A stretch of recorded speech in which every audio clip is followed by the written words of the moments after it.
A Brief History of Modern Iran. June 21, 2025. A Brief History of Modern Iran. Courtesy, Sahil Sharifdin Bhat. Introduction.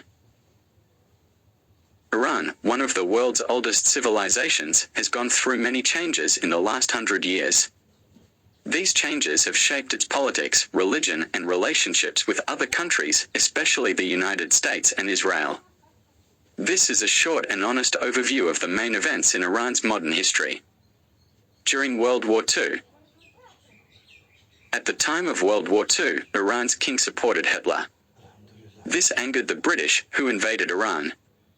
After the war, the British forced the king to step down and replaced him with his 22-year-old son, Reza Shah Pahlavi. He was seen as a loyal ally of the West. Westernization and opposition. The new Shah admired Western culture. He banned the hijab, closed religious schools and mosques, arrested Islamic scholars, and promoted music, parties, and alcohol. Iran even began to export alcohol. This upset many religious people. One of them was Ayatollah Khomeini, a respected Islamic scholar. He strongly opposed the Shah's actions. As his support grew, the Shah had him arrested and exiled to Iraq. Khomeini's message from exile. Ayatollah Ruhollah Khomeini was exiled from Iran in 1964 due to his opposition to the Shah's pro-Western policies.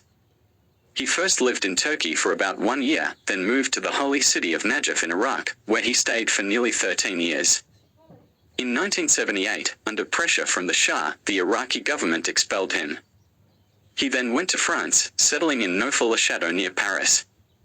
From there, Khomeini continued to send messages and speeches to Iran, inspiring revolution.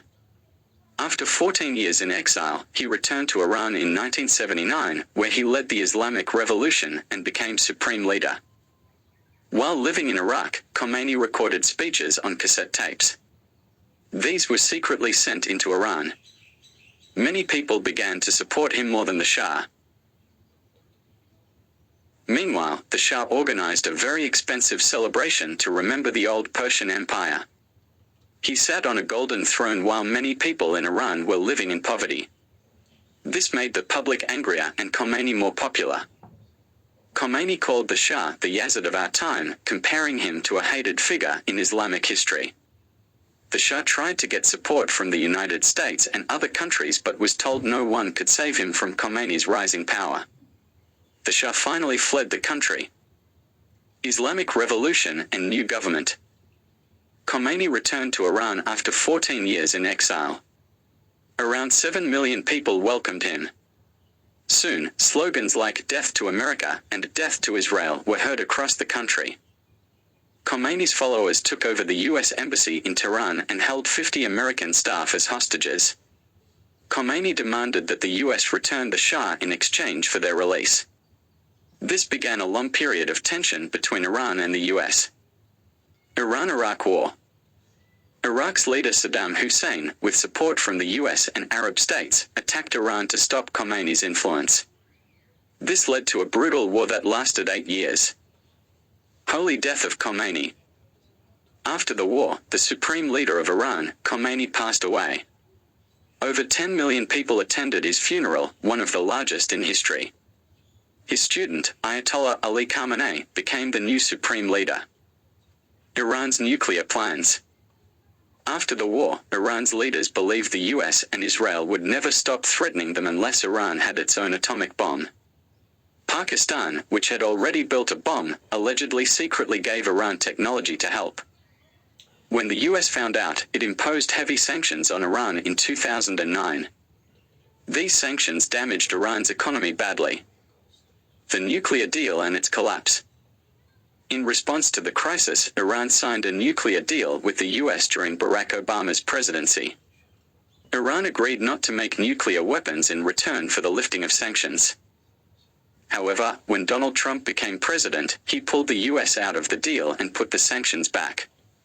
Iran then restarted its nuclear program. Soleimani's killing in Raisi's presidency. Trump later ordered a drone strike that killed General Qasem Soleimani, a top Iranian military leader. After that, Ibrahim Raisi became president. He was a hardliner who refused to talk to the US and supported armed groups fighting against Israel. Raisi later died in a helicopter crash, probably assassinated by Israel. A year after his death, a new, softer president was elected. He promised that Iran would never build a nuclear bomb and said he was ready to talk to the US and the world. Present-day tensions. Secret talks between Iran and the US have quietly started again. But Israel has been trying to stop them. It often accuses Iran of building a bomb or trying to kill Donald Trump. Israel has also been carrying out attacks inside Iran, targeting those who support peace talks with the US. Some believe Israel wants Iran to make a mistake so the US will invade and destroy Iran's government. June 2025. In mid-June, Israel launched Operation Rising Lion, a massive strike beginning on June 13 that combined Mossad-led drone sabotage inside Iran with about 200 Israeli jets attacking over 100 Iranian sites, including nuclear, missile, and military installations. Iran responded strongly with Operation True Promise 3, firing thousands of ballistic missiles and countless drones at Israel.